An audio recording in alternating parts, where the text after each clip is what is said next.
27,000 nuclear weapons. One is missing. We are the Spy-Fi guys, and this is the sum of all fears.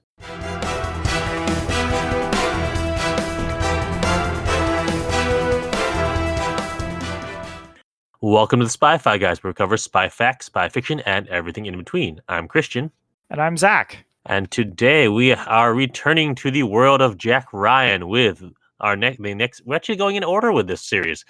So we're going with the Sum of All Fears, which does not have Harrison Ford, but instead is a reboot of sorts with Ben Affleck. That's right, and it's from 2002, the same year as Triple X. I didn't even think about that. And what different movies they are.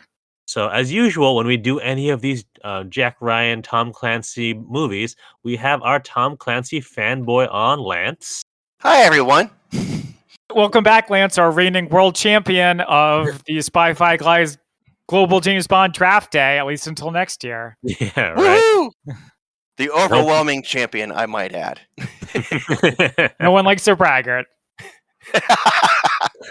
So, we have this movie. I understand Lance has a bit of a chip on his shoulder about this movie.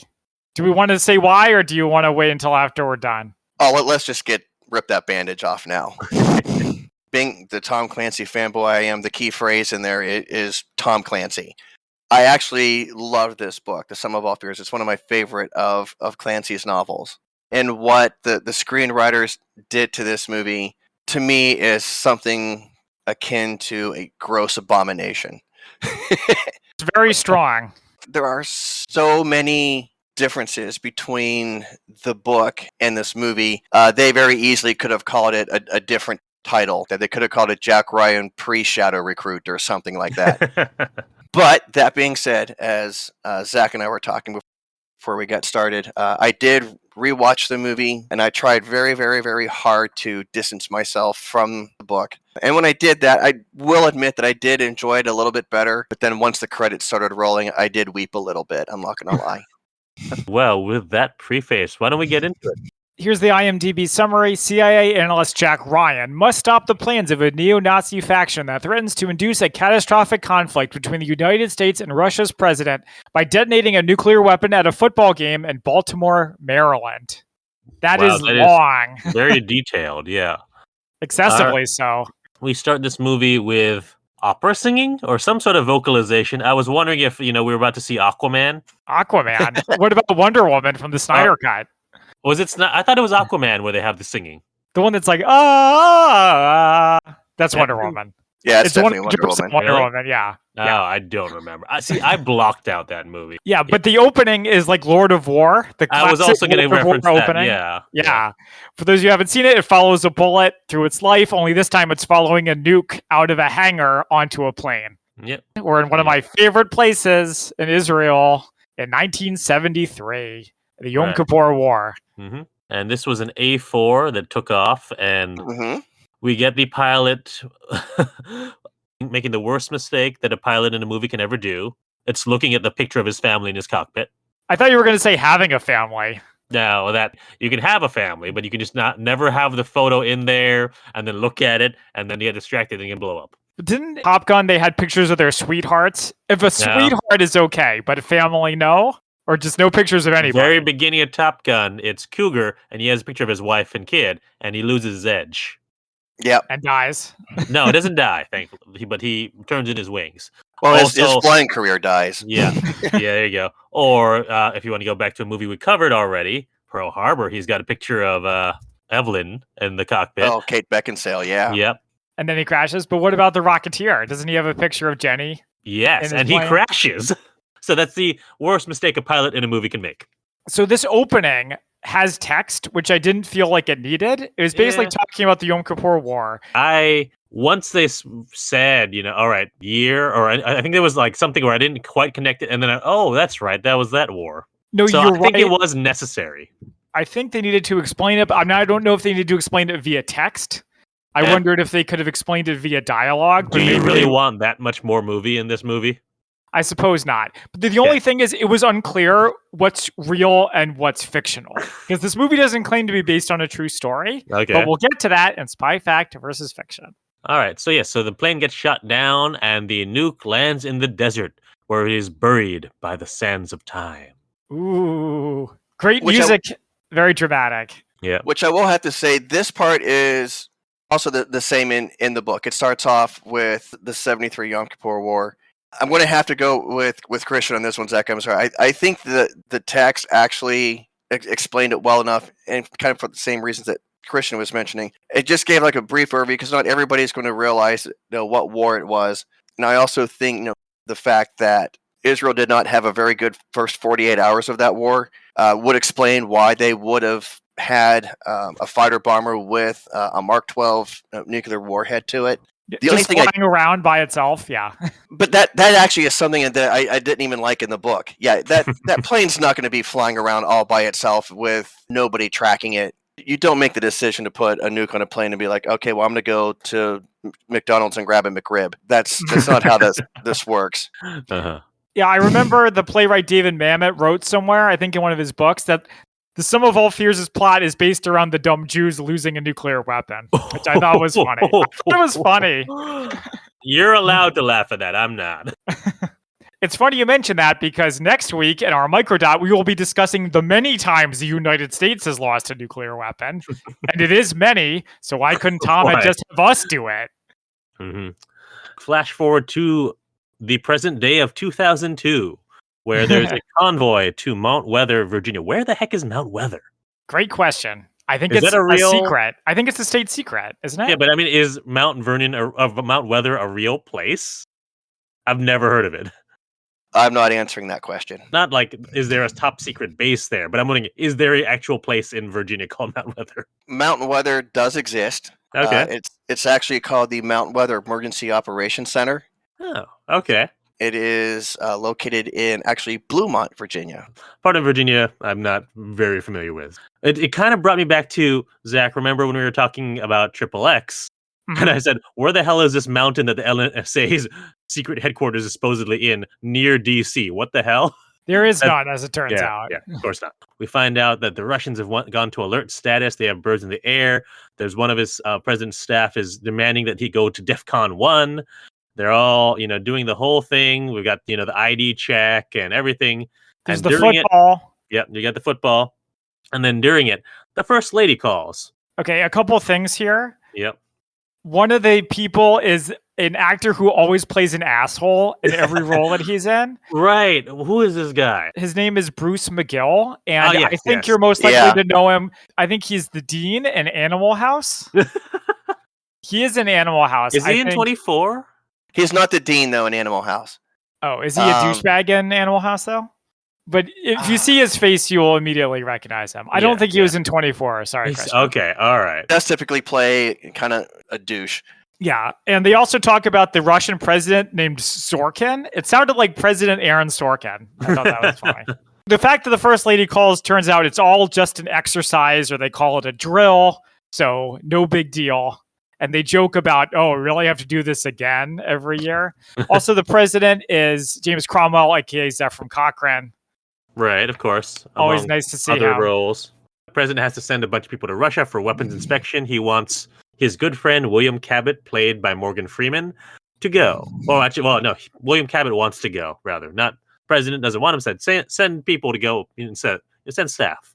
But he's like, no, I want to be there. It's kind of weird that because I think in both the book and the movie, Cabot is I think he's like the deputy director for Central Intelligence or the director of CIA, which would be weird for him to go to something like that. It would be unusual.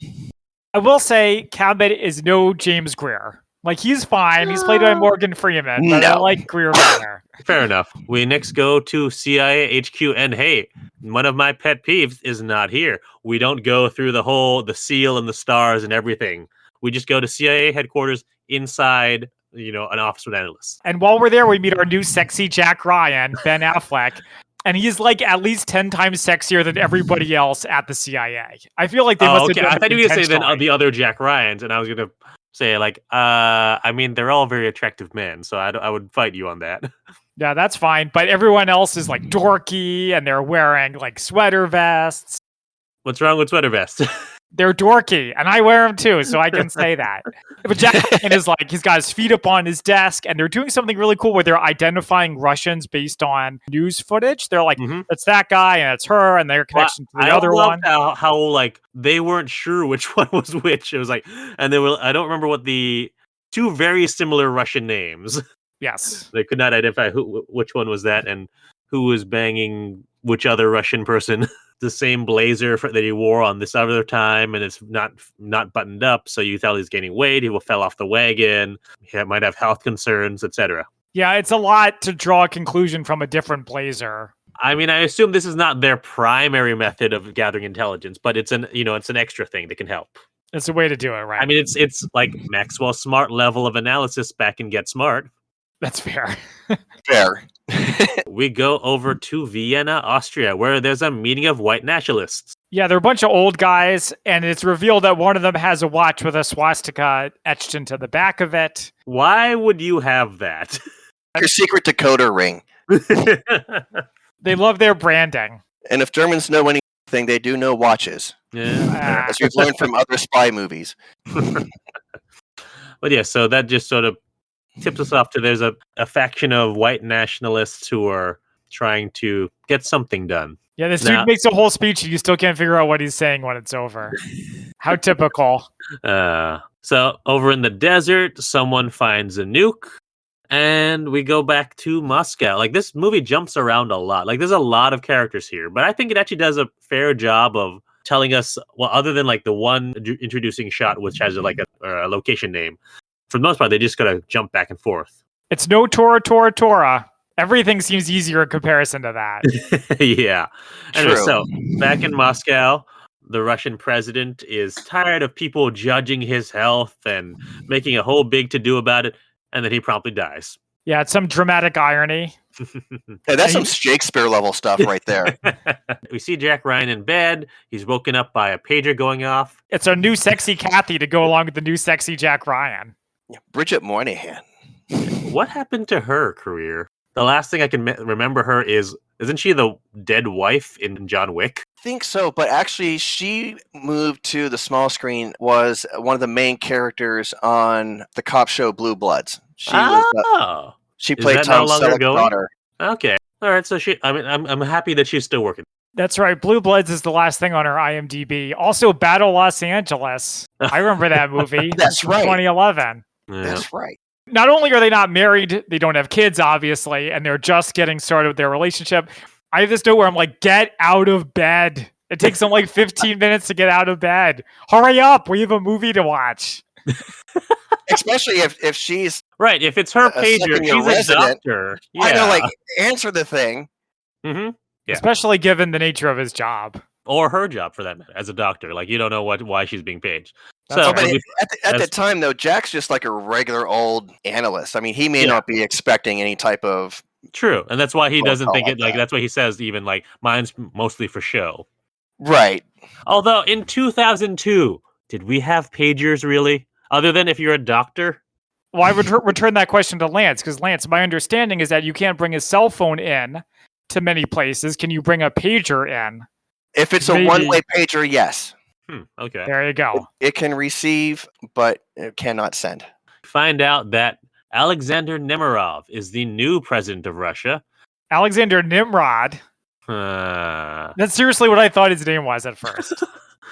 Oh, come on. They say it so many times. You didn't get Nemerov? And they say it slightly differently every time, too, which doesn't help. We'll get to that. But yeah, so Ryan apparently wrote a paper on Nemerov, which no one read, but of course now they're reading it. Everyone's reading it, including Cabot. And so he meets Cabot in a hallway. Cabot sort of judges his, schlubby appearance. I wanted to point something else about that. Is he has khaki pants that are very billowy. Do you guys notice that in some of the wide shots? Mm-hmm. I think that was like the fashion in the 2000s. Oh yeah, almost like bell-bottomish. Yeah. Which is very interesting to see a period that you've lived through now become the past. Yep. I don't know. I kind of wore the same clothes every day back then, so fashion may not be my strong suit there.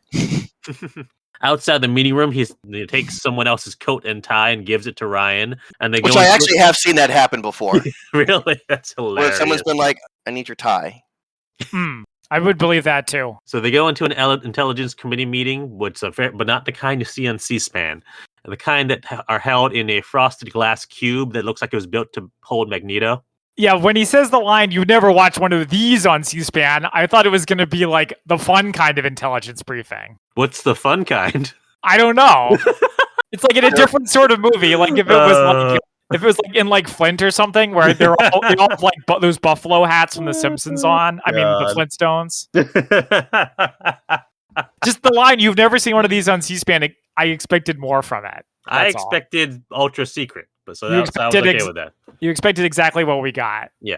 Yeah, there didn't seem to be anything in that meeting per se that would have struck me as particularly classified. I mean, they were just talking about the guy's background. They weren't talking about necessarily how they knew it. I think it was secret because they didn't want to reveal on C-SPAN that they literally know nothing about this guy.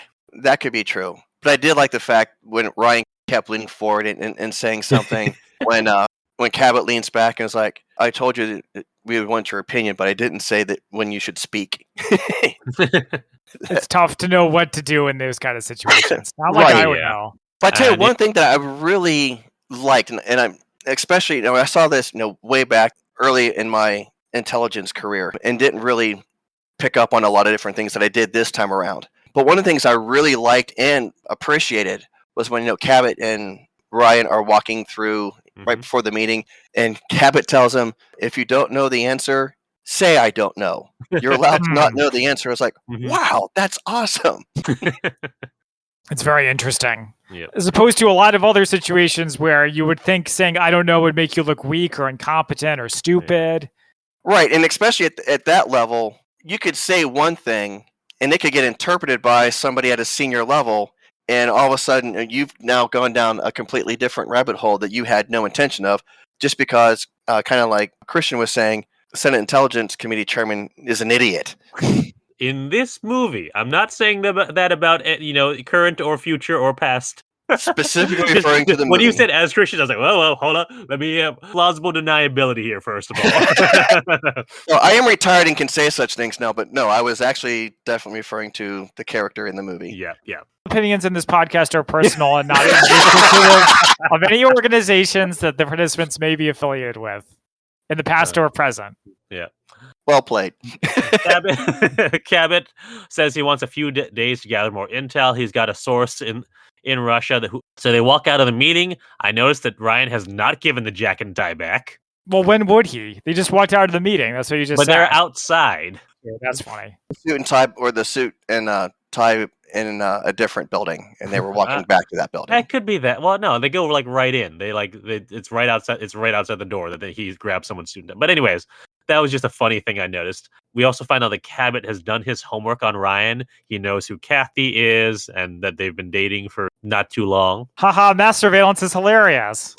We also have Kathy and her coworker talking about Jack. They mention his Marine history and that he hurt his back. The coworker's trying to get information out of her. Is he cute? On a scale of 1 to 10, 12. This was the most blatant failing of the Bechdel test I have ever seen in any movie ever. Back in the desert, we see the guys. Back in the Golan Desert. Thank you. Did you guys notice that? I did not. Yes, actually, I did notice that. There is no Golan Desert. There's the Golan Heights. Oh. Right. And then there's the Sinai Desert and also the Negev Desert. It was probably in the Sinai Desert. Which is why I just called it the desert. Well, they specifically say the Golan Desert in the movie, which is funny. Okay. Yeah. Thank you for the guys are trying to sell the missiles to this white guy. Did you lose anyone? Oh, yes, my son died in the war. The guy says, oh, this is useless, but in honor of your son, I'll give you $400. What a slime ball. Right. Then we next see the buyer watching Antiques Roadshow as he's sending an encrypted message, reselling the bomb for $50 million. It's a good deal. Turning a profit. Right? Yeah. Actually, you know what? Here's a good question because I don't have it down in my notes. Do we ever see Cabot recruit Ryan to come to Russia? I don't remember it. I don't remember exactly what he says, but I have a note here about Cabot being sarcastic to him. Well, also just in general, always, really. Yeah, I don't. All I have in my notes is that they're on the plane. It's like, oh yeah, I do not remember if they actually have a scene where he said, "Oh yeah, you're coming with me." I wouldn't be surprised because he is their subject matter expert on Nemirov. Yeah, Maybe- I mean, that would make sense. Seemed like a skip scene to me, unless I just missed it entirely. And Ryan has to call Kathy. She asks, what's that noise? Oh, I'm on a plane. Where are you going? I can't tell you. And at this point, Cabot's like, just tell her where you're going. In fact, tell her what your job is. She'll be impressed. So he does. And she's like, that is so lame, and hangs up on him. He starts laughing his ass off. Cabot, Which- yes. And everybody else on the plane, you can kind of see, starts laughing. It was unclear to me whether or not Cabot was being sarcastic here. So I have Cabot sarcasm question mark. I think he meant to do. He knew exactly how Kathy would react, and just wanted to screw with him.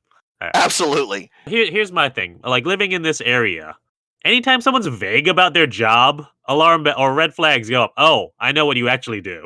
Or at So it's least like, come on. potentially. Yeah, or potentially what you do. But like, it's like we only hear he's a historian. We don't see here where he works or anything else like that. Like, at least, you know, in the other Jack Ryan series, movies or TV show, he usually has a pretty good alibi. Here, he's just a no-name, just a fill-in-the-blank historian. It really doesn't. I feel like with this vagueness, she should have gotten some hint living in this area. Well, you can tell that the screenwriter of the movie did not live in this area. They live in Fair LA. enough. Fair Well, enough. She did say that when she was talking to one of her coworkers that, you know, he was a historian for some think tank, which there's a billion think tanks also around this area too. But again, how many like anytime you have think tank or I work for, you know, the State Department something. Yeah. I feel like 50% of the time, oh, I know what you actually do, but I won't say anything because you clearly don't want people to know. So I'm just gonna, file that away and move on with it. You've worked for the Spy Museum for way too long. Not work, just a volunteer. Volunteered. Wish I could get a job there, but no. If you're listening, Amanda. They go to Russia and it's very blue there. And I mean, literally, there's a blue tint on everything. Is there a blue house with a blue window? There's a crooked man with a crooked house. Wow. Okay. Zach, that completely went. Yeah, I didn't get it. So I changed the I guess subject. it's more 1999 than 2002. Blue by Eiffel 65. I only listen to Irish music. It's been discussed. Lance, did you get what I said? I'm not gonna lie. No, I didn't. What? Oh my god! You're a little older, Lance. That's acceptable. It's not Wow. exactly my age. Wow. I'm just saying, in 1999, that music would have been right around when me and Zach would have it popular. But apparently, Zach just doesn't listen to popular music. Did you guys know that the song Mambo Number 5 came out in 1999? I thought it was like from the 70s. No, that No. sounds about right. I knew it was a new song. Anyways, we're getting way off track here. Yeah, so they're in Russia and everything's blue, and it's another that guy. There's a bunch of that guys in this movie. This one is the one who was in Game of Thrones and also in Munich as one of the hitmen. Oh, okay. His name is... Syrian Hands. I think that's right, actually. I mean, that's Nemirov. Yeah. Mhm. He actually also played Julius Caesar in the HBO miniseries Rome. Yeah, that's right, he did. He's That's also where I mainly knew him from. Dumbledore's brother. He's also a villain from Justice League. What's that? Steppenwolf? Yeah. He's also one of the theater owners in The Phantom of the Opera. He actually has a really good singing voice. Kieran Hines? Yeah. What? Mhm. Hold on. I need to look this up. That's cool. So anyway, he's the classic that guy. He's the president, and he knows Ryan, and Ryan knows him, which is to say that he's read Ryan's work Right, yeah. on himself. Which would make sense because obviously they would have had us submitted who is actually coming over, and they would have had some type of dossier, and they would have realized that Ryan wrote some type of report on him a while ago, and so on and so forth. So that Holy made crap. He's Furman from The Phantom of the Opera. What the hell? The Phantom of the Opera movie? That was terrible. Yes. Thank you. But I know, I'm just saying, but I'm like, I never would have recognized, as much as I would never have recognized the Duke from Moulin Rouge as the henchman from MI2. Oh, it took me forever to realize that the actual Phantom was Gerard Butler. Oh, I knew that. Anyways, again, we're getting way off course because we don't want to talk about this movie. Actually, no, that's not actually true. I'll say this held my attention for thus far. Anyway, Right. Yeah. So Nemirov has a message for Cabot to give to the president, who's his close friend, that Chechnya is an internal affair. Also, we meet Grushkov, who is played by Michael Byrne, who you will recognize from Indiana Jones and the Last Crusade as the head Nazi that he fights with. Oh, the guy whose face melts? Yeah, Oh, that's right. no. And Last Crusade, the one who's on the tank and falls off. Oh, that's right. No, I don't remember the one who was on the tank. I remember the one who ages really fast, and also General Veers, which might be the same person. No, it's not him. It's not That's not General Veers, no. Basically, he's been around since Brezhnev, which was pre. Was like the Brezhnev the one 70s? who did a perestroika? I don't It know. sounds right. It's about that era. So, which is openness, and glasnost, which is I forgot what glasnost was. One of them was openness, and one of them was like cooperation. But it's basically when they started cooperating more with the West. So he goes back to Brezhnev, still around because not only does he know where all the bodies are buried, but he helped bury them. Yeah. We go to the weapons inspection. It's in the tundra, which is also very blue. So there are 17 scientists who are supposed to be around, and I got Spider-Man flashbacks here. There are 16 genetically modified super spiders here. 15. One's missing. Yeah, Right. I don't remember that. 3 missing scientists here. And Glushkov makes excuses for all 3. I do like how they go in the front entrance and there's a nuclear bomb being lowered, like within sight of the front door. Yep. That doesn't seem accurate to me. Eh. There's a part where I think it's Jack Ryan and Cabot are standing next to 2 Russians, and both of the Russians are very much shorter than the Americans. They're like at least a head shorter. Did you guys notice that? I did not notice that. I think it's supposed to be because they're like undernourished because they're Russian. Or just Ben Affleck's really tall. I mean, he is, though. How tall is Morgan Freeman? I don't know, but his voice is even taller. Ah, very true. Very true. His voice adds like 5 feet. Anyway, so we go to Haifa in Israel where they are moving the bomb. Yeah, remember when supply lines actually worked? I wonder if that joke will still be relevant when this episode actually drops. I really hope not. Yeah, let's go with no. They're going back to the U.S. on the plane. The missing scientists have basically all the pieces you need in terms of experience to build a bomb. Cabot knows that they're lying about where they are. He says he has a source inside the Kremlin called Spinnaker. And then Cabot gives Ryan some tickets for the White House Correspondents' Dinner to make up for the nasty trick he played on him with the Kathy. I like that he's willing to help Jack out with his relationship. I mean, he did screw it up just for the sake of a laugh. He did. He's a dick, but he's like, I'm not going to ruin your relationship just for that joke. It's like, I had my moment. I guess Jack did come with him on the trip, so he owes him a little something. Yeah. Well, it's not like Jack had a choice either. Yeah, that's true. I mean, the director of CIA asks you to come to Russia. You say yes. I don't even think they asked. No, it just tells you. Tells you you're going to Russia. You do it. There you go. That's better. Anyway, so as they get off the plane, he tells Ryan to meet him in the car, and he goes off the side, who meets John Clark, here played by Liev Schreiber. AKA Sabretooth. Yes. Yes. Find out that John Clark is now working a desk job. Cabot gives him a mission to find the missing scientists. Recon only. He said, not going to have to go out and kill someone. We're just trying to find the scientist. And then he gives his tickets to the White House Correspondents' Dinner to Jack Ryan. That was the way George R. R. Martin says people are smart in Game of Thrones, where they make a move that benefits them in multiple ways. Mm-hmm. And like playing one group against the other, like some 3D chess. Yep. This is one of them. So we actually get a scene in the White House Correspondents' Dinner. I was curious. They said the Hiltons. I'm like, all right, which Hilton? There are like 4. Well, you wouldn't be able to tell because it's just the one ballroom. I don't know. I might be able to as someone who's had different events in different Hiltons. I would be pretty impressed. So the president makes a Jewish joke here. So this movie's given it to Jews on both sides of the Atlantic. Jewish joke. Sides of the Atlantic. It's more of an electoral college vote, making fun of a lot of different people, which I like this joke. The whole bit was pretty darn good. Yeah. And especially if you've lived in Florida, the joke's not necessarily wrong. He's not wrong. So then a bunch of phones all go off at once, and this is great. I actually thought it was really exciting and cool. Yeah. Everyone, not just phones, beepers, everything goes off. And we find that Russia has launched an offensive against Chechnya using chemical weapons. That's right. Like, apparently it's even the worst chemical weapon attack. And so the president is trying to formulate a response. They don't want to do anything too drastic. So what's their idea? Limited diplomatic recognition for Chechnya because they're not independent. That's enough to get peacekeepers in. Yeah, because peacekeepers always make a situation better. Yeah. But Cabot asks what Ryan thinks. And Ryan, pretty sure Nemirov is not behind the attack. He does the classic Jack Ryan thing of speaking louder in a conference to get the attention on him and say what he means. So I have a question here Yes? for Lance. Oh. Mm-hmm.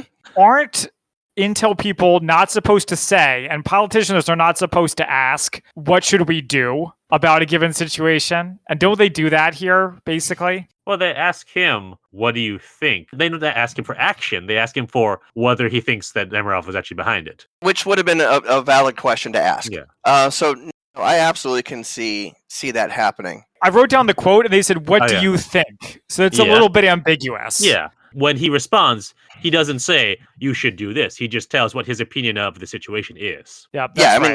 mean, he didn't give him, just says, Yeah. I don't think he did it. But And he then gives a when theory about, which made me like think about every single James Bond movie with a rogue Russian general. Like, Right. oh. and you kind of had almost like a flashback moment to the Hunt for Red October Mhm. part where, Cabot turns around, looks at Jack and kind of mouths to him to say, I that don't know. he doesn't know. Yep. And it goes back to like when Ryan was first meeting with the National Security Advisor and so on and so forth, and they think that the Russian submarine is going to like come towards the Mhm. U.S. They got a rogue captain, and Ryan kind of figures out there's an alternative and slams his hands down on Yes. his desk and says, "Son of a bitch!" It's like, you have something to add, Dr. Ryan? That's what that kind of reminded me of. Yeah, I definitely got the same vibe from that. After that, they clear the room, and Ryan watches a news report where Nemerov is making a statement. Nemerov says it was his decision to do this. Not good for Ryan's theory. Jack proposes it, and then Nimrod immediately undermines it.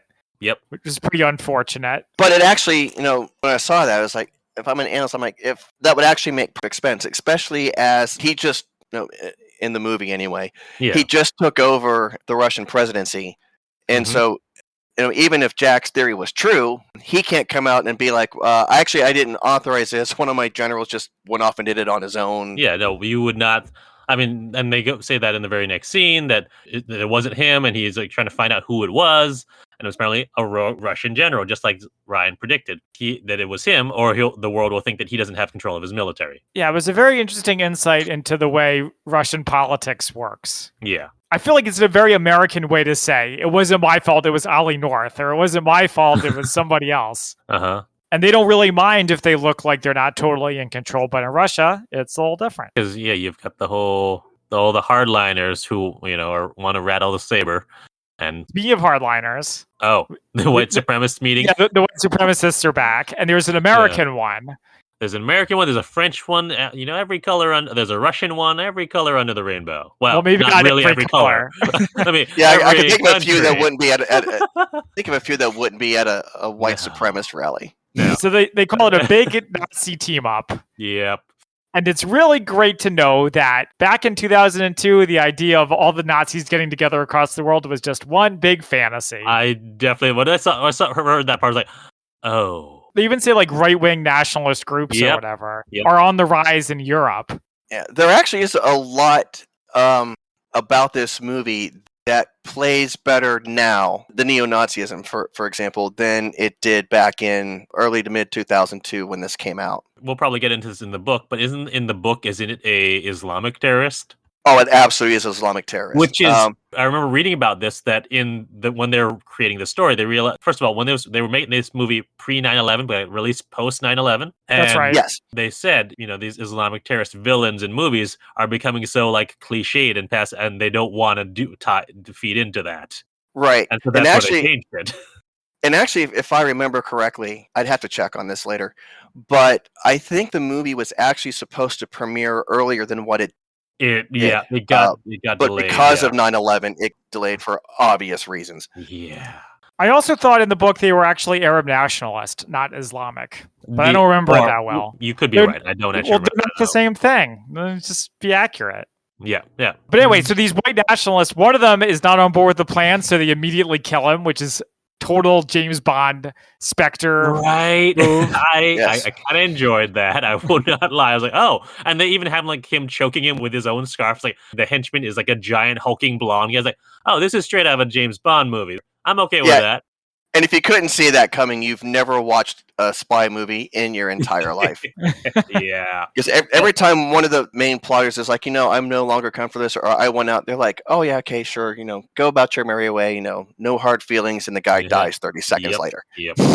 Didn't they even kill a dissident in Rainbow Six, the environmental terrorist group that were the bad guys?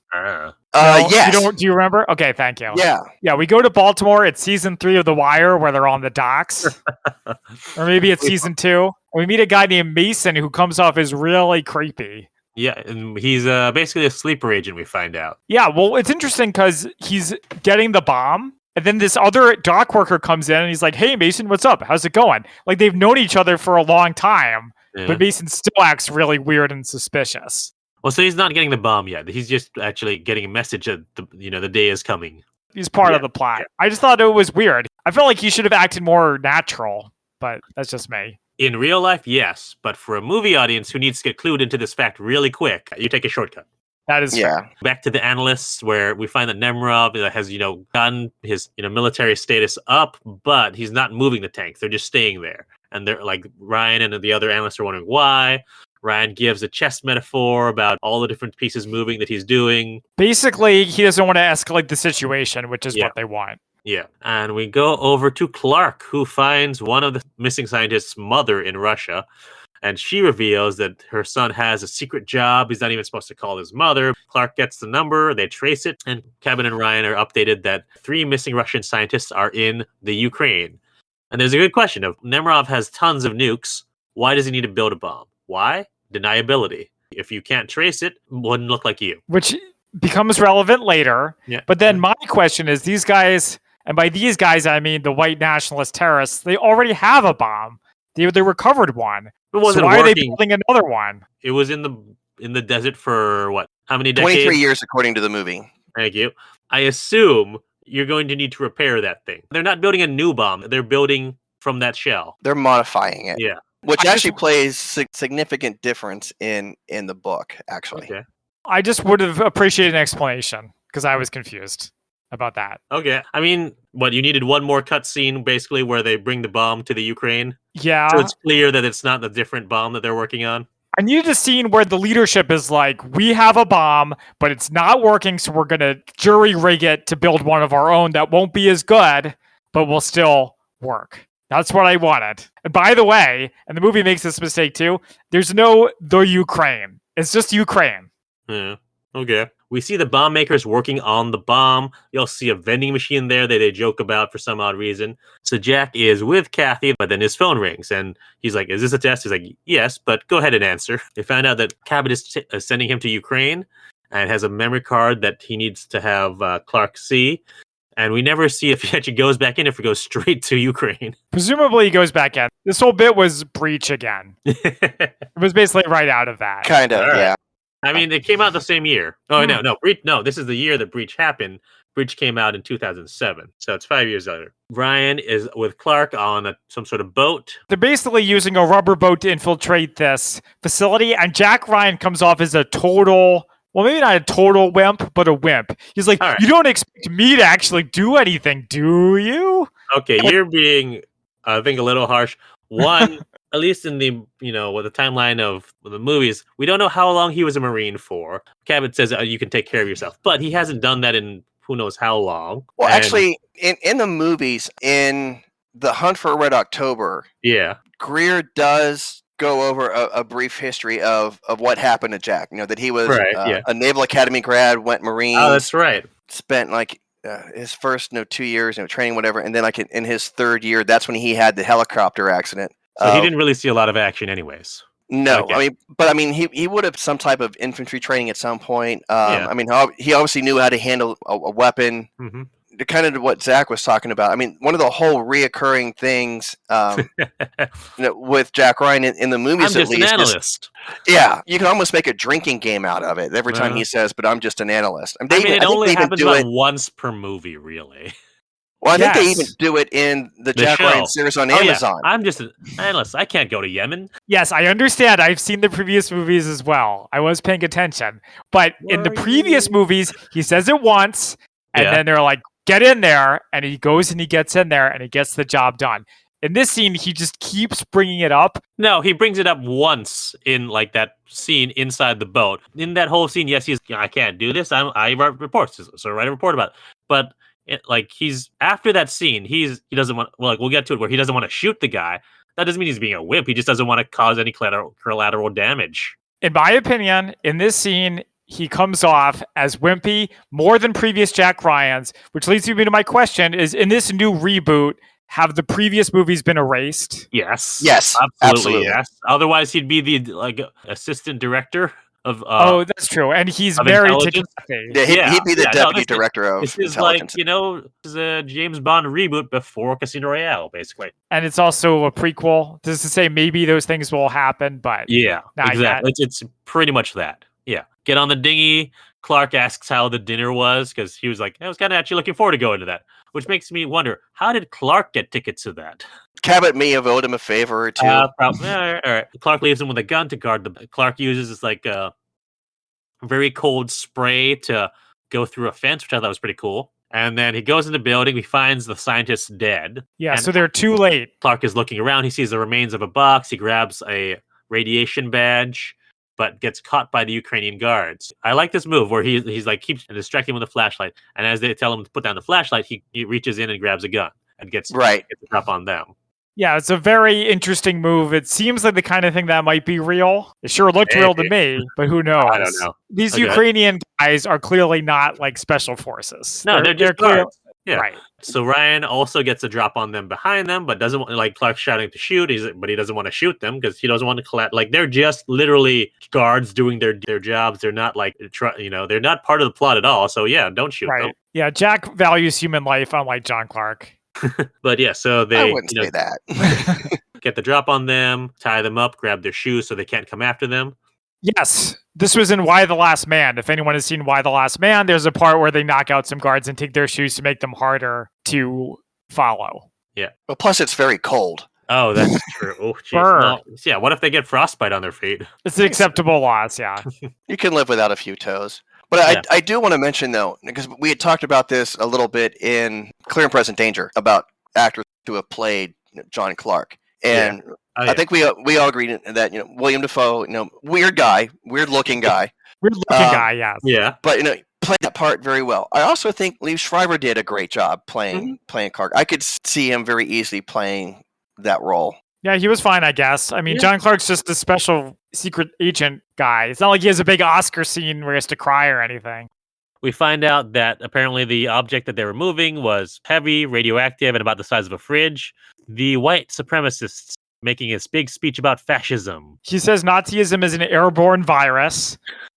Oh, boy. Could not be more relevant. So many things that I could just go off on that statement. But he says that Hitler was dumb, and not for the usual reasons, but because he tried to fight the U.S. and Russia. That's not too smart. Instead, you try to get Russia and the U.S. to fight each other. But then the question is, how do you get them to fight each other without blowing up the entire world? And they don't seem to have an answer to that. Guess it depends on some of those border nations in the Slavic Baltics. Those would be right on the edge of the radiation zone, but everyone else in Europe probably be fine. To be the smartest man on the cinder. Yeah.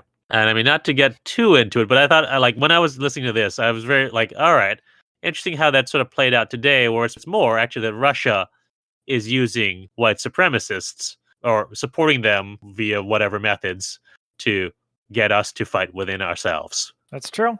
Yeah. So similar, but not quite the same. We're basically on to Baltimore now. Yep. They load up the bomb disguised as a vending machine. Yep. And they bring it to the stadium right next to the other vending machines.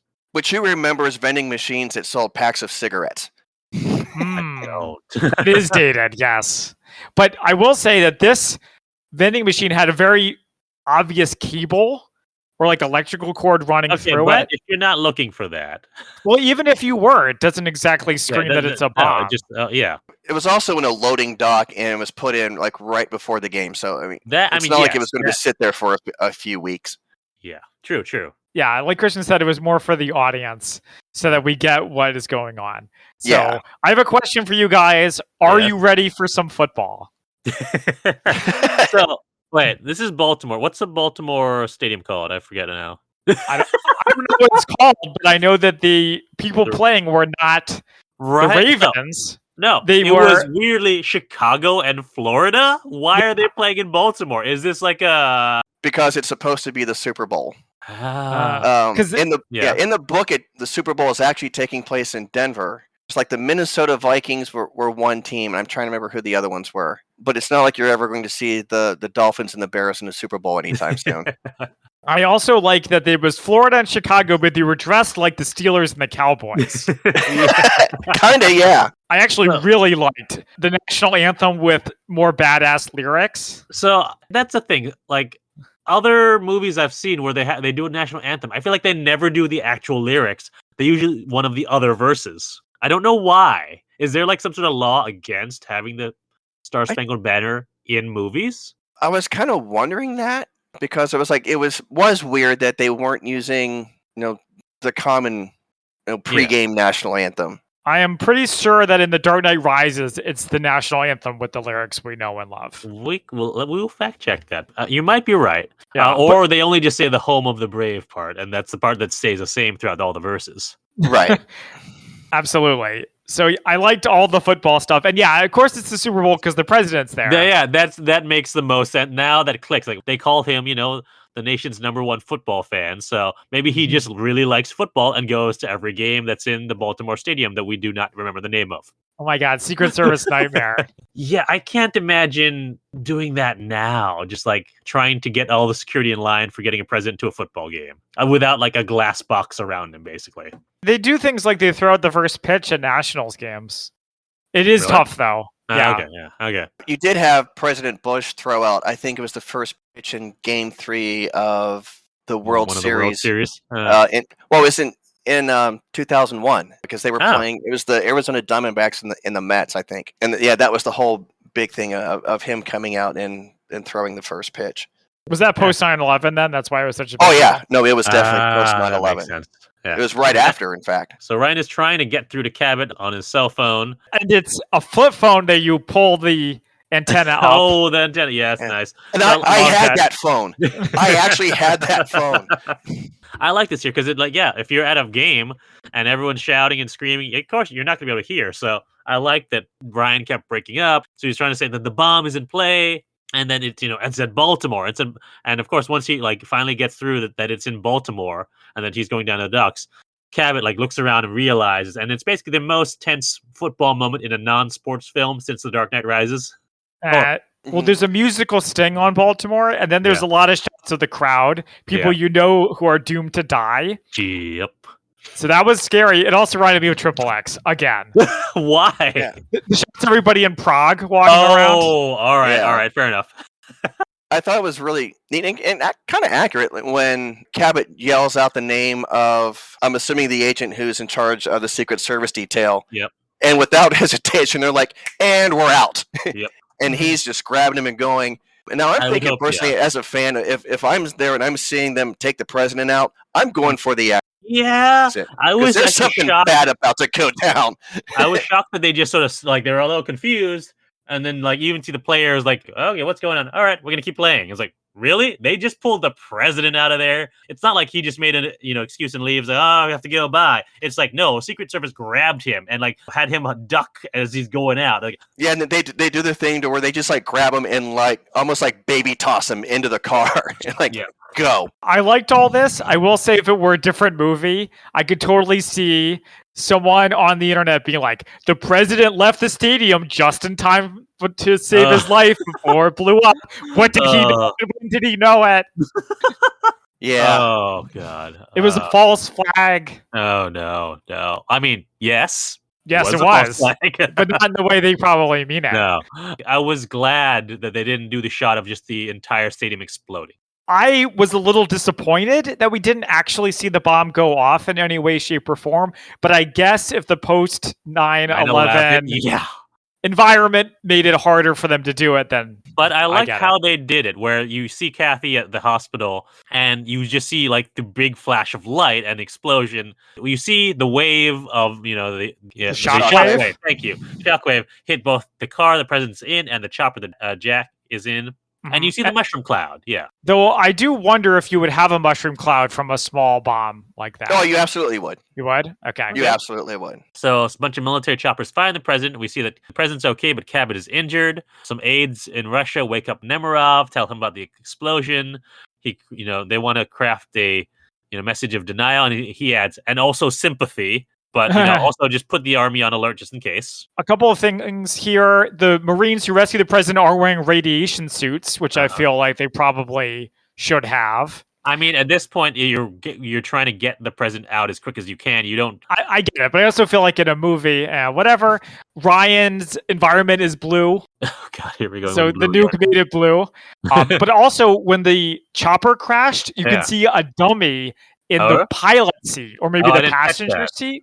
Yeah, it's like a dead body like flopping out of it, which I thought was pretty effective. Yeah, that would have been the co-pilot seat, probably. Yeah. Did you see it too, Lance? You know what I'm talking about? I did see it. I did see it. Didn't catch it. All right. This is Ryan, 0 for 2 in helicopter rides? Was he a video game character? Yeah, you can kind of see where he gets his fear of flying from. I literally never connected that. Wasn't he okay with it in Clear and Present Danger? He's over it by the end of Red October. Oh, okay. I just said more things about the nuke. They say that the fallout is spreading, but the device is small. It only created a 150-yard crater, so it's even smaller than the little boy, which was dropped on Hiroshima. Okay. It's like a homemade one, in other words. Right. You know from the beginning, when it was put on a fighter bomber, that it's not supposed to be a city killer. It's just a tactical nuke. A city killer, I like that. That's what your big ones are, your ICBMs or your B-52 type nukes. Your Dr. Strangelove riding into the impact zone. That made sense when they were talking about, it. And plus, we've already talked about, how it was sitting around the desert. It's the plutonium is degraded over a while, which I like that one part in the scene when the people first find it and the guy sticks his hand in the bomb. It's like, oh, it's warm. It's like, we didn't talk about that, but yeah, that was a mistake. Well, this isn't going to turn out well for you. No. Wakes up in the helicopter and he does this amazing slide/jump off of the top of it. I was like, wow, that is like at least 6 feet in the air, and you just see him crumple off of it. Everyone else is dead. The pilot's dead. We also get to see the president get to Air Force One, and Cabot is not on the plane. Jack's trying to find him. On Air Force One, they think it is the Russians. The president doesn't know where Cabot is. There is high tensions, shall we say, in the plane. Absolutely there is. So my question is, what happened to Cabot? Did they explain that? Well, he got knocked out in the blast. He was the only one of the... he's not even on the account. What is that called? Chief Convoy? No, and the president's inner circled. Cabinet? Yeah, his cabinet. Thank you. Yeah. I guess director is not even on the cabinet, so that's why he was there with him. But he was the only one who was there. But he's basically there the cabinet's in connection to intelligence. So they have zero intelligence going into this. So they're ready to make some rash decisions. Yeah. So meanwhile, they have an insider. One of the neo-Nazi conspirators is whipping up the Russian military. More than just whipping him up. But he's basically launching what looks like an attack, which I actually appreciated because I thought just this one event wouldn't be enough to push them into war. But once you have these more conspirators moving things along, then their plan is a little bit more plausible, though it still doesn't make sense. I still don't understand why you would want to set off a nuclear war intentionally. To be the Lord of the Ashes, basically, as you said. To go back to one thing, Cabot wouldn't necessarily be part of the cabinet. Say that fast 3 times. What he most likely would have been part of, because remember, this is really pre 9/11. Right. Secretary of Homeland Defense didn't exist. Right. The Office of Director of National Intelligence didn't exist. Oh, yeah. So Cabot being basically the CIA head, I think it was what he was in the movie. Yeah, he was director. He most likely would have been part of what's called the National Command Authority. Makes sense that he would have been there had he been non-injured, non-dying, right, and on the plane. So I also think because we find out that they're longtime friends, so it's like when JFK was president, the role of Attorney General became a much closer role because it was RFK.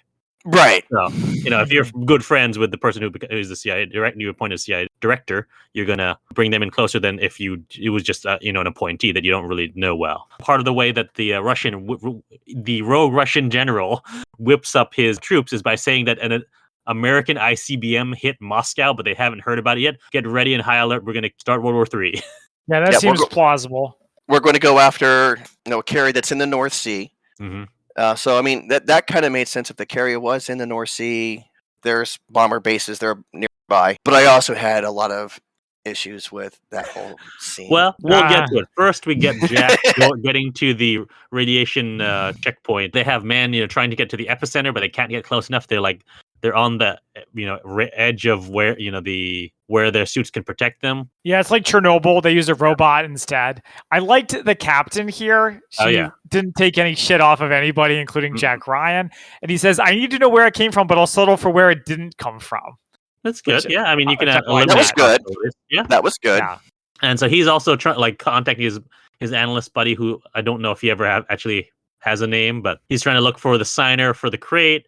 And he also checks on Kathy's hospital, which apparently she works at Baltimore.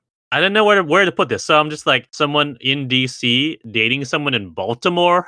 That's a long way away for 3 dates. Well, we don't know if he lives in DC. He only works there. Well, he works in Langley, really, so it's even further. Well, he could live in like northern Silver Spring, I guess, and just have kind of a long commute. A long drive, like for 3 dates. I feel like that's unless. Yeah.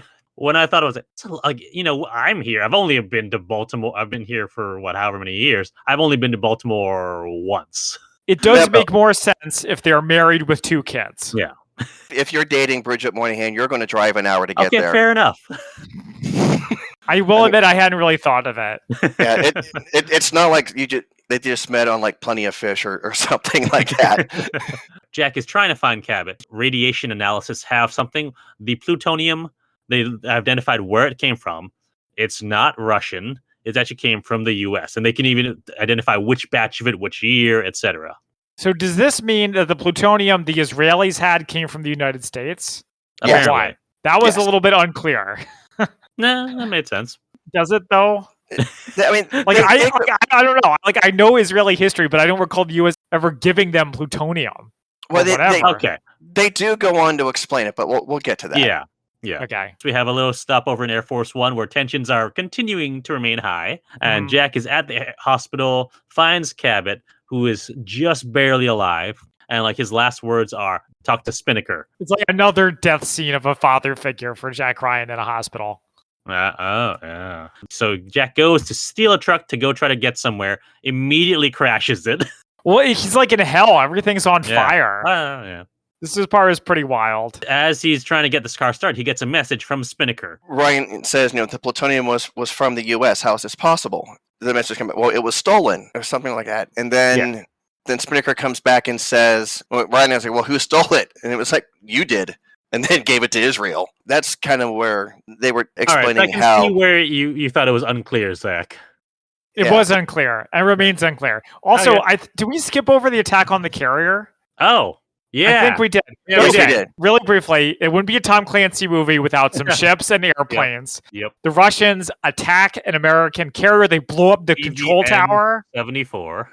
Yeah, it was pretty wild. And I feel like if this happened in real life, it would be a nuclear war. Because that's a pretty major attack. Yeah. No, it wouldn't necessarily. Mm-hmm. But let's talk about this scene for a second. Buckle in, folks. I'm listening. Buckle in.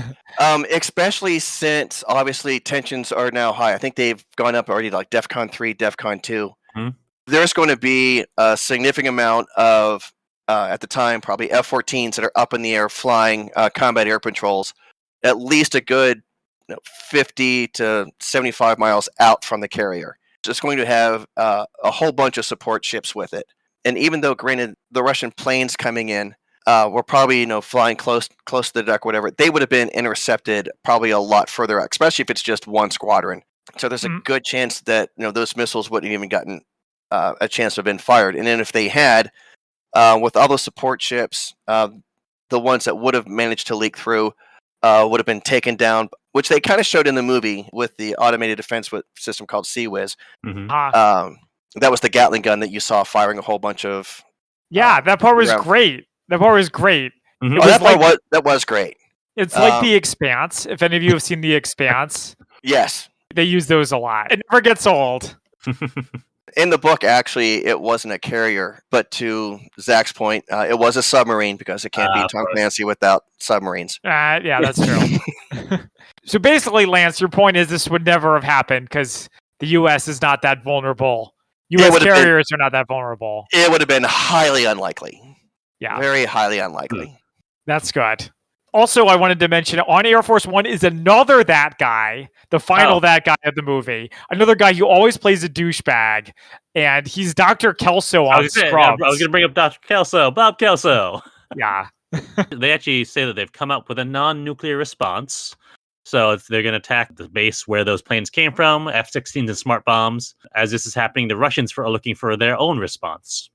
Yeah, so basically it's escalating, but it's not going nuclear. Not It's yet. not a They whole need- lot better. No. There's a part where Jack calls them, and Bruce McGill, I don't remember his character name, calls him the Nemerov apologist, which I actually thought the same thing earlier, because Jack really goes to the mat for Nemerov a lot.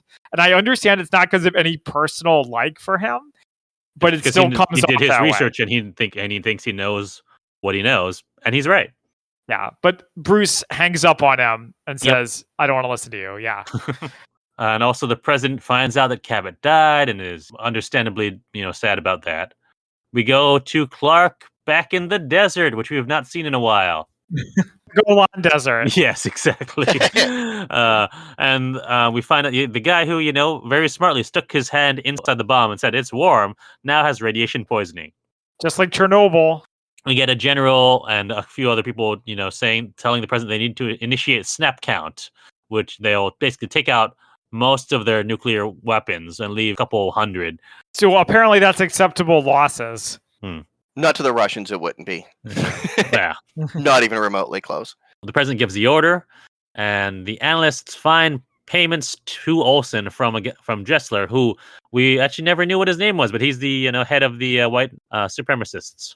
Seemingly, Jack Superior says he wants Jack out of there. Jack's like, no, I think there's someone here. I'm at the docks, and let me look around. So he goes around. He gets choked from behind by the white nationalist henchmen. Appreciate the fight. Jack got out of it in a believable way without having too much training. Well, I mean, other than his military history, but presumably not using that in a very long time.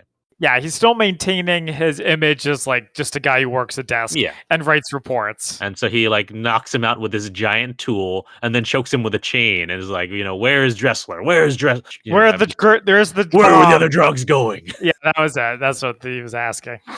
Yeah. And the cops get to him, and I thought he was going to get in trouble with the cops, but apparently, one of them is like, "Are you Jack Ryan? Are you Jack Ryan?" And he's like, "They told me you could have some help." I was like, "I need to get to the Pentagon." Well, I can help with that. He really covers a lot to distance. Yeah, right. Yeah, that's actually in this traffic, all this chaos, 2 hours to get from Baltimore to the Pentagon, probably. But he flew by helicopter. Oh, that's right. I forgot the helicopter. Thank you. Yeah, it was a state police helicopter. That's right. Thank you for that, Lance. 1 for 2 here. So he did not crash this helicopter. I also wouldn't be surprised, given this is probably only hours after the detonation in Baltimore, if everyone went home on 9/11 and they just cleared the street. That's true. Yeah. I also wanted to point out while I have the floor, there's various shots of the militaries brandishing their weapons. Yep. And there's a part where a couple missiles are locked into position and they look like penises. And I mean, more than most missiles. They have a rounded top. All right. And a long shaft. You guys know what I'm talking about? I do not remember this shot, but all I'm thinking of is the second Austin Powers movie now that you've said that. Well, there you go. I do know what you're talking about, but at the same time, I did not see penis. No offense, Zach. It's okay. So the Russians see that snap count is in play. They make attempts to shoot down the stealth bombers that are coming after them. And I like simultaneously both Russian President Nemerov and President Fowler are brought the launch codes and the footballs. Yeah, they're basically about to launch. Yeah. So Jack is still trying to get through to the president. His analyst buddy says, "No way, they're in snap count. There's no way through." I was like, okay. So he finally gets to the Pentagon. His badge, or rather, Cabot's badge, is not letting him badge in. Mm-hmm. It's not working. He has this minor confrontation with the guard, who's, granted, I am on the guard side. He's like, we just had a major attack, and there's some guy who's trying to get into the Pentagon, and his badge is not working. Of course, I'm going to be suspicious. I want to talk about the badge for a second, just because Okay. it's one of the technicalities that kind of bug me. And I'm trying to remember back from when I was Okay. there. That is what the Pentagon badges used to look like back Okay. when they used those. But if you look at Cabot's picture on the Yeah. badge, it has a diagonal red stripe background. Okay. Which, if I'm remembering correctly, meant that that person holding that type of background had an interim secret clearance. Which is definitely something the director of Central He would Intelligence not have Agency that. He would absolutely would wanted- not have that. So Yeah, that I'm betting that it's bugged probably me. they just found, like, they saw a picture of one, probably someone who maybe just had an interim, and they just copied it and then said, okay, that's good enough. No one's really going to notice this detail, except for Right. Lance. Except for everybody that worked at the Pentagon, all 27,000 some odd people probably. Fair enough. The badge finally works. He just bursts through, and he finds a general. He says he's trying to get a message sent on the hotline. He gives this whole big speech, the general walks away from it, and he gives this whole big speech about how you're not just dooming me. If you don't let me send this message, you're dooming not just me, but your family, my family, everyone's families. And my job is to get the right people, the right intelligence. If I don't, the world's going to end. This is the American guy? Yeah, to the general. This is to the general, who, if they were in the NMCC, yep, the Air Force general was probably, I forget what the exact title is off the top of my head, but he would have been charged, because you have operations and intelligence in the NMCC. And as a 1-star, I could easily see him being one of those two, most likely the DDO. It's funny you say a 1-star. It reminds me of the Space Force show with Steve Carell. I don't know if any of you guys watched it. I saw 3 did. episodes. Yeah. Well, there's a 1-star general who's treated like an assistant. Oh yeah, that's right. Which I find very amusing. To a 4-star, which at the Pentagon, the general had a starter star, as I heard a 3-star call it once. He gives this big speech, which apparently sways the general. Nemerov is activating the missile regiments. President is doing the ID check, and even has the guy who, his Secretary of State, who's the most resistant to any sort of attack, is the only one left, apparently, because another guy had a heart attack. So he's the only one left who actually has can provide the 2-man authorization. Gives the order to strike, but as soon as he does, there's activity on the hotline, and they're like, "Wait, what? Nemirov's talking? No, someone's talking to the Kremlin." Yeah, basically moving past the president, right, or around.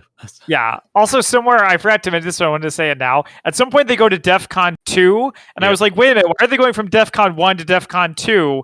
Shouldn't they be going reverse?" But then I was like, "Oh, right, they only went to DEFCON 1 in the exercise. Yep, not in real life." Yeah. So I did appreciate that the exercise in the beginning did show us what all the steps were, so that we know the stakes when it actually happens. Yeah, it's set up and payoff. Well done. Yep. We find that Jack is sending a message to Nemerov saying that they know that their weapon is not Russian. Yeah. He gives the information about Dressler. He explains the plot, and he appeals to Russian goodwill. He says, "We are both not warmongers. Yeah, don't be played." But you also see, the older guy, and just kind of lurking in the background. He's not very vocal. He's not like one of the generals not going, "Oh no, they're lying to us," or this, this, and this. He's just walks behind him and just gently whispers, let's hear him out. Yeah, well, what's the harm if we listen to a little more or something like that? Right. The president is trying to cut off access, and he says, "We can't cut him off. That's the whole point of the hotline." As he's sending his last message, Ryan gets cut off, and it's 30 seconds to the launch when Nemerov starts replying. He says that the Russian forces are standing down. If you match my moves, I propose we have a phased mutual stand down lasting 5 hours. They also stand down. The doomsday clock back from 30 seconds. Yeah, that's by the bulletin of the atomic scientists. It's not by the government. No. But they go back to DEFCON 3, and basically crisis averted. Yeah. Jack finds Kathy in the hospital. They kiss. And we go fast forward to the Kremlin, and the president is there. And we get, if I had a favorite song in opera, this would probably be one of them, Nessun Dorma, I believe from Turandot. It's a music montage. Yeah, so we get a montage of basically all of the white supremacists getting hunted down. Olsen is killed by Clark. The rogue Russian general is hunted down by probably FSB. We don't actually know who these people are. And we get Dressler on the run. He sends his assistant out to go turn on the car because he's like, all right. As soon as he was like, oh, that car is going to explode. And then turn the key. doesn't explode. I was very surprised. So Dressler gets in, presses the lighter button, and as it heats up, the car explodes. And when I say explode, I mean like 4 explosions happened with this car. Yeah. It's a good thing that he smokes, or that plan wouldn't have worked. The president and Nemerov are signing papers, mutual agreements. But yeah, I thought this was well done. And I mean, not just because Nessun Dorma is also used in one of my favorite Mission Impossibles, Rogue Nation, over an action scene as well. But I mean, it's a good song. And I've seen Turandot, and I have many objections to most of Turandot because it's set in a quasi-mystical Chinese, setting, but written by an Italian and played by white actors. So it's Orientalist. Yeah, it's problematic, but the music is great, and I'm like, so I will refuse to watch Turandot, but I will listen to Nessun Dorma. Yeah, it all ends. It all ends with at the White House, with Jack and Kathy outside the White House on a picnic blanket, watching it on like their TV phone with an antenna. As Nemerov and the president are making a speech, and as they're watching it, Grushkov approaches Jack and Kathy, reveals that he is Spinnaker. So he was Cabot sourced inside the Kremlin. Yeah, and he also knows that they're engaged, even though they didn't even know they were engaged until that day, because that's how smart he is. And with that, the movie ends. Okay, so they got engaged after 3 dates and 1 crisis. Kind of put together, because it's also, when all this is going down is like in like the January, February time frame. And when they're laying out, when they're laying out on the lawn, it's definitely much warmer. At least spring or whatever. And you also don't just throw a nuclear arms reduction treaty together in 24 hours. That's true. I can see that taking a couple months to put together and so on. Also, there is something to be said, like times of high tension and stress and traumatic events do bring people closer together. That is true. Is that a reference to a certain Keanu Reeves movie, Christian? Actually, no. Wait, which movie are you talking about? I'm talking about Speed. Oh. I didn't even think about that, but maybe subconsciously. All right, so now it is time for Spy Fact versus Fiction. All right. I have a little bit. All right, you can go first. Okay, so did Israel ever consider using nuclear weapons from Haaretz? Written by Yossi Melman, he says, foreign correspondents speculated that Israel was on the verge of using nuclear weapons because of things like Golda Meir saying she had a crazy idea, and Moshe Dayan speaking of the possibility that the third temple, meaning the country, might be destroyed. As most people who follow the issue know, Israel's status as a nuclear power has never been officially determined. It is believed that in October 1973, they had the means to deliver nuclear weapons. French-made Mirage, US-made Phantom aircraft, and the Jericho missile. Although there have been rumors that they were prepared to use them, there's no actual indication that they were getting ready to, let alone putting them on planes and flying them around. And then also I had a little bit about the DEFCON system. You go from 5 all the way down to 1. And 1 is nuclear war is imminent or has already started. And then finally, on IMDb trivia, the spray can that John Clark used to cut through the chain link fence is supposed to be a real-life CIA chemical spray known as Ice Piss. But when asked if a real can of Ice Piss could be acquired for the scene, the technical advisor said, "I don't want to go to prison." Okay.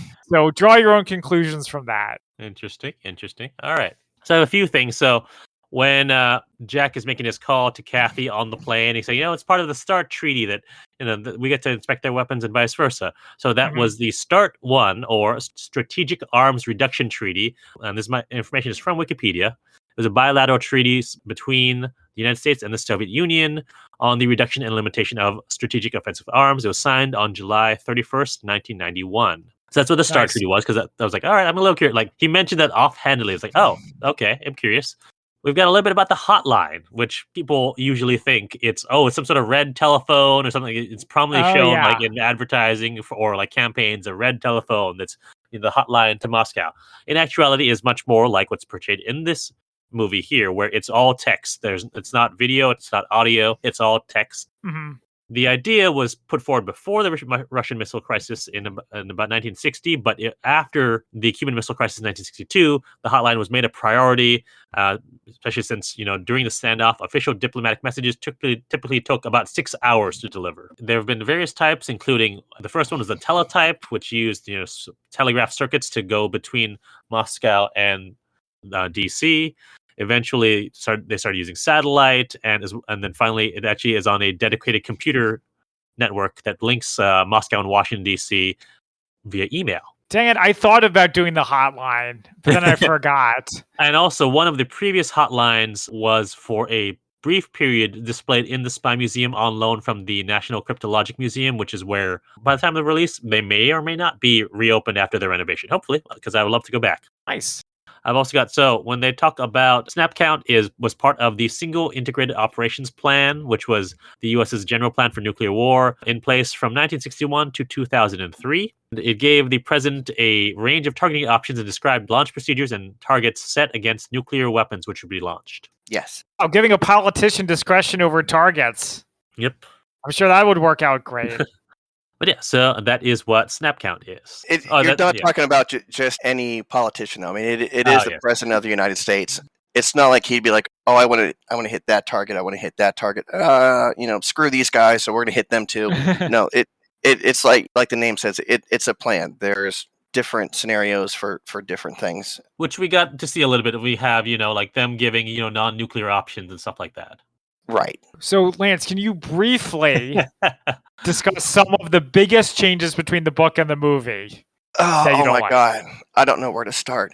There's so many. Well, for one, the most glaring is obviously in the book, Jack is not just a random analyst writing reports that's downstairs. Right. No, at this point, continuing on with the whole set, at this point, he's the deputy director of intelligence. Cabot is a political appointee by Fowler, who in the two things with him in the movie is, one, he's married, and two, that he still comes out at the end pretty strong.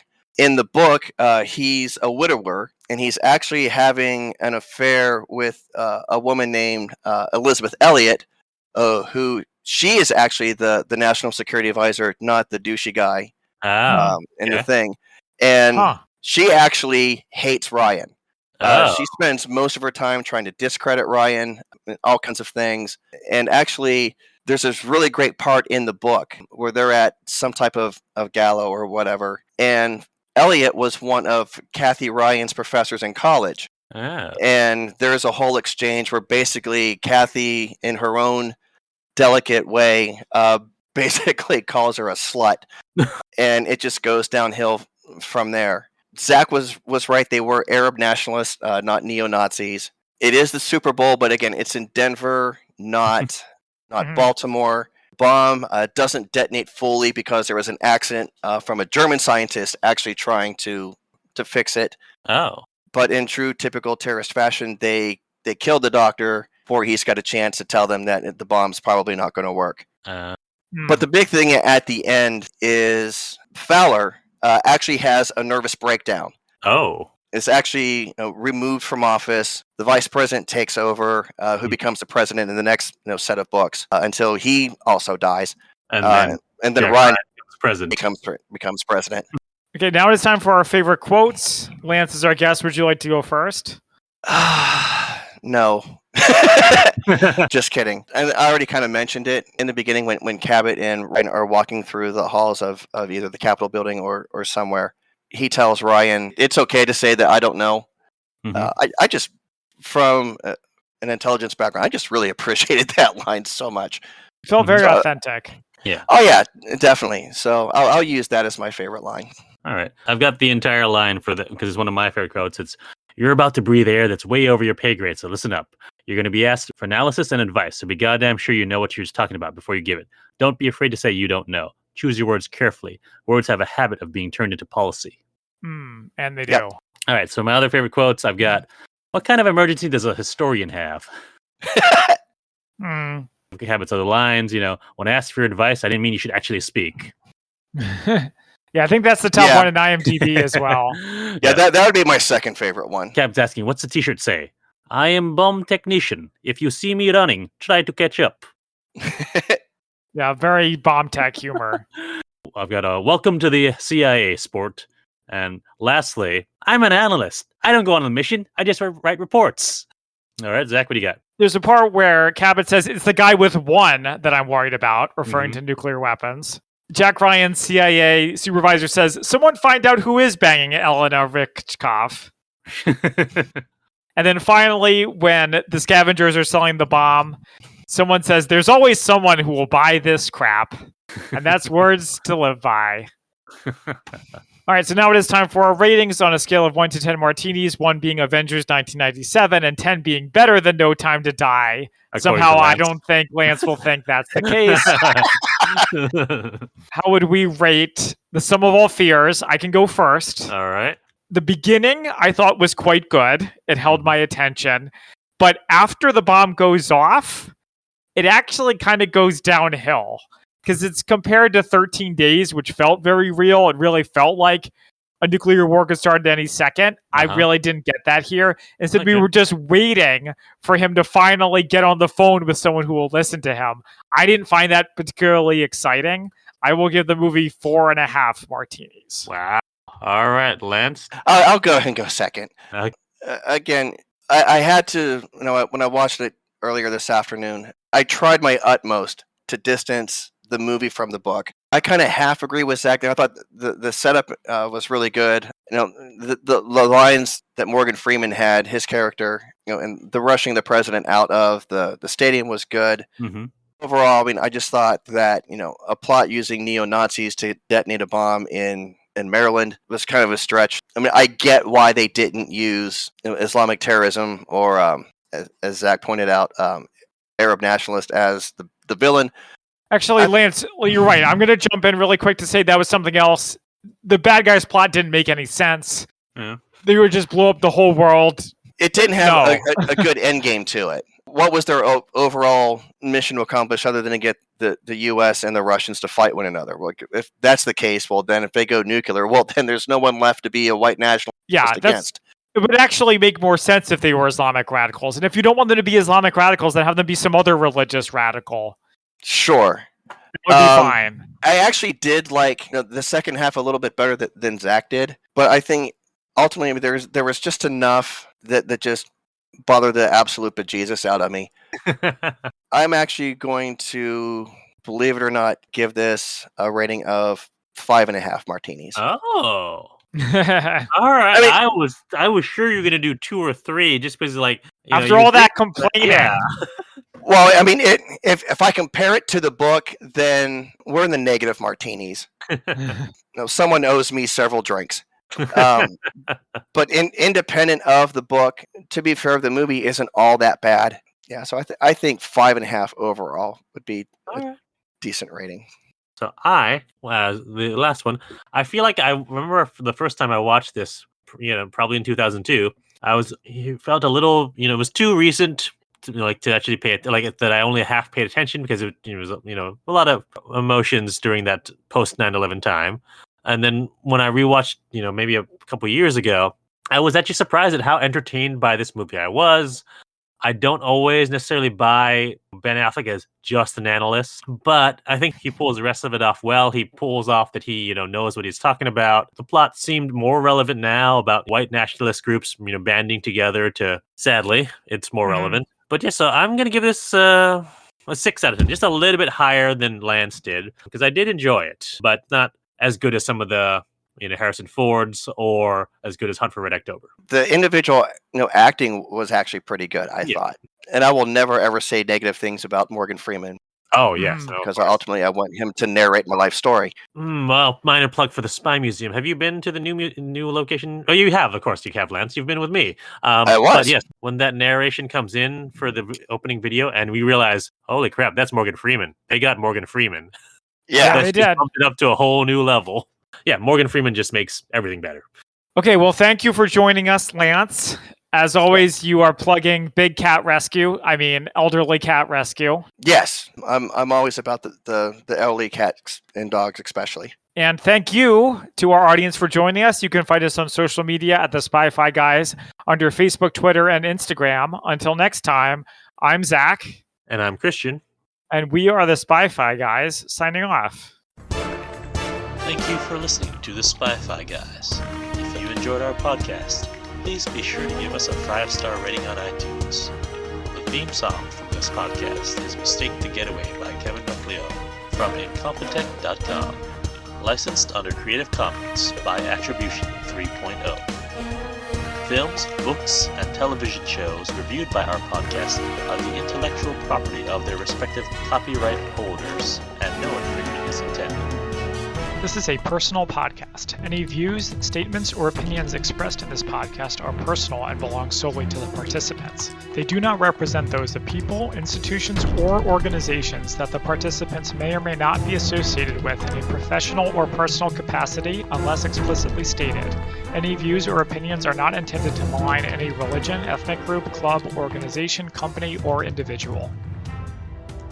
You can find our podcast on social media at The Spy-Fi Guys on Facebook, Twitter, and Instagram.